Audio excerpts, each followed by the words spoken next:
Um piano bar a 10 mil metros. Você não vai acreditar que está em um avião. Esse poderia ter sido o slogan da American Airlines. A empresa retirou 50 assentos de cada Boeing 747 e usou o espaço para criar um lounge para os passageiros com poltronas, mesas de bar e até um piano elétrico Wurlitzer. Os viajantes podiam cantar suas canções favoritas ao piano durante longos voos pelo país. Luxo na econômica. No início da década de 1980, a Continental Airlines instalou os chamados pubs polinésios em alguns de seus jatos DC-10. Era um pequeno bar com lanches e bebidas, mesas redondas e cadeiras giratórias. Havia também um console de videogame. A Continental adotou uma abordagem que vale a admiração. Esse tipo de luxo era para passageiros da classe econômica. Agora imagine o que a primeira classe recebia. Jantar requintado ao voar.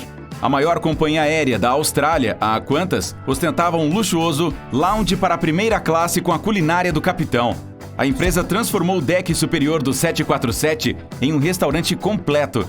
Tinha de tudo: boa comida, boas bebidas e boa companhia. Flores para comprovar a teoria. A Pan Am anunciou o Clipper 707 como uma máquina sem vibração. A empresa colocou flores naturais em um vaso em cada mesa para mostrar aos passageiros que a água não iria derramar no colo deles durante o voo. A companhia teve flores naturais até o final dos anos 1970.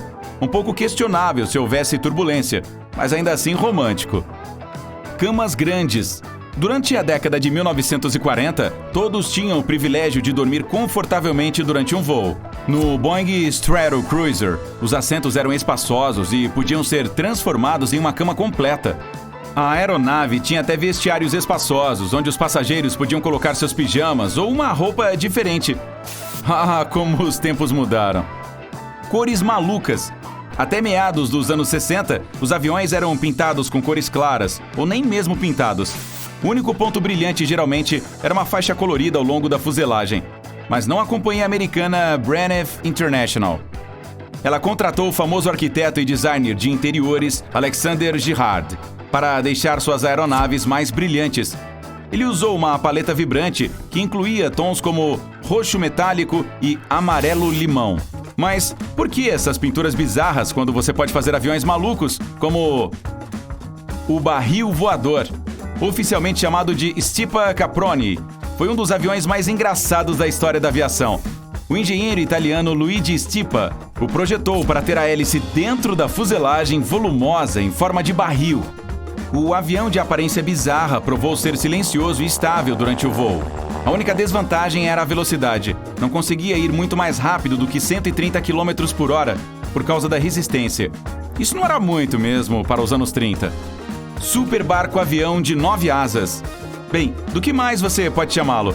Oficialmente era o Caproni CA-60. Sim, o mesmo fabricante de aeronaves que construiu o design estranho de barril do Luigi Stipa. Se você está se perguntando se essa coisa poderia realmente voar, a resposta é não exatamente. Até fez um breve voo inaugural, mas não teve sucesso na segunda tentativa. Os sonhos de cruzar o Atlântico ficaram pelo caminho. Um avião sem asas. O famoso engenheiro aeronáutico Alexander Lipinski contribuiu muito para o estudo da aerodinâmica. Mas, gente, ele fez algumas aeronaves estranhas. Seu Dornier Aerodyne foi basicamente outro barril voador, só que não tinha asas. Era um avião de decolagem e pouso vertical que, infelizmente, perdeu o concurso de popularidade para os helicópteros. Spruce Goose. Conheça o maior barco voador já construído. Oficialmente chamado de Hughes H-4 Hercules. Foi apelidado de Spruce Goose por causa de sua estrutura de madeira de bétula. O material foi usado devido à falta de alumínio na época. Seu primeiro voo também foi o último. O gigante de madeira conseguiu alcançar uma altitude de 20 metros sobre a água, mas pousou depois de percorrer apenas cerca de 1,5 km. O guarda-chuva voador. Em busca de melhor desempenho e confiabilidade, o engenheiro aeronáutico Paul Nemetz desenvolveu um avião com asas redondas. As pessoas que viram o seu nome Nemetz Parasol o apelidaram de guarda-chuva voador. Sua asa estranhamente circular tinha 5 metros de largura, o suficiente para colocar um Fusca em cima. Embora apenas um protótipo do Nemetz Parasol tenha sido construído, esse avião entrou na lista dos designs de aeronaves mais estranhos. A panqueca voadora. Esse apelido, inspirado num delicioso café da manhã, pertence ao Vought V173, um avião experimental de decolagem e pouso vertical. Era chamado de panqueca por causa de seu corpo amarelo em forma de disco e era praticamente sem asas. Qualquer sustentação gerada devia-se à fuselagem plana. Um avião inflável. Na década de 1950, a Goodyear criou o Inflatable Plane. A ideia era usá-lo como uma aeronave de resgate que pudesse ser embrulhada e colocada em um pequeno container. Estou falando menor do que uma cama de tamanho médio. Ele era feito de tecido para tornar isso possível e podia ser ampliado para o tamanho total, 6 metros, em apenas 5 minutos. Mas em 1972, o projeto foi encerrado, por causa de sua principal desvantagem. Poderia estourar com um único furo. O Super Guppy. Tente não olhar para a testa dele. Continue. Você não consegue parar de olhar para ela? Tudo bem. O Aerospace Lines Super Guppy é o único avião em que caberia uma nave espacial dentro. E é para isso que esses modelos foram feitos principalmente, para transportar os foguetes da NASA e suas peças. Então, como esse enorme espaço de carga era enchido? O enorme nariz do avião levanta.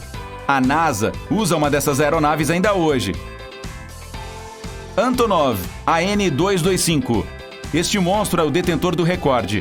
Ele comporta a maior carga, com uma capacidade máxima de mais de 250 mil quilos. Ou seja, pode transportar sua casa para algum lugar se você estiver pensando em se mudar. Tem ainda a envergadura mais longa, quase 90 metros. A Estátua da Liberdade caberia atravessada nele. Aeronave miniatura. É exatamente o oposto dos dois anteriores. O McDonnell XF-85 Goblin deveria caber dentro de outro avião. Ele fez história como um dos menores já construídos. Por causa de sua fuselagem de formato incomum, o Goblin foi apelidado de o ovo voador. Infelizmente nunca passou do estágio de protótipo, pois era muito difícil de controlar. Asas para trás. Ao vê-lo em ação, você pensaria que este avião estivesse voando para trás. Isso porque as asas do Grumman X-29 eram anguladas ao contrário.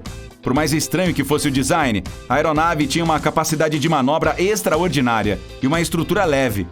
Mas é claro, havia uma grande desvantagem. Foi o modelo mais aerodinamicamente instável já construído. O sistema de controle de voo computadorizado tinha que fazer 40 correções por segundo para dar alguma estabilidade. Ups! O helicóptero cicleta. O de Lechner HZ-1 Aerocycle era um veículo voador americano de um único piloto desenvolvido na década de 1950. Para virar à esquerda ou à direita, era preciso incliná-lo inteiro para a direção desejada, como se estivesse manobrando uma motocicleta. O Aerocycle podia atingir velocidades de mais de 100 km por hora, e aparentemente os pilotos só precisavam de 20 minutos de instrução para aprender a pilotá-lo. O avião Boomerang. À primeira vista, o Rutan Model 202 Boomerang parece dois aviões segurando as mãos no ar, mas na verdade é apenas uma fuselagem, que abriga uma hélice e a outra está em um motor separado ali perto. Graças ao seu design estranho, mas eficiente, podia voar quase em linha reta em todas as velocidades, mesmo que um de seus motores falhasse. Seu designer, o engenheiro Burt Rutan, usava a própria criação para transporte pessoal. Aeronave invisível, o Northrop Tacit Blue, apelidado de a baleia, parece com qualquer coisa, menos um avião. Mas às vezes, a descrição supera as preocupações aerodinâmicas. O objetivo dessa máquina experimental era mostrar que uma aeronave pode ser virtualmente invisível aos radares. Graças ao seu formato estranho, a baleia podia operar muito perto da linha de frente, sem ser detectada. Dirigível Combo Craft. Embora pareça um típico dirigível, a tecnologia do Lockheed Martin P791 é muito mais sofisticada. Ele foi construído para combinar a alta velocidade de um jato a uma flutuabilidade de um Zeppelin. Esta é uma solução muito econômica, pois os dirigíveis híbridos queimam menos de 1/10 do combustível de um helicóptero por tonelada.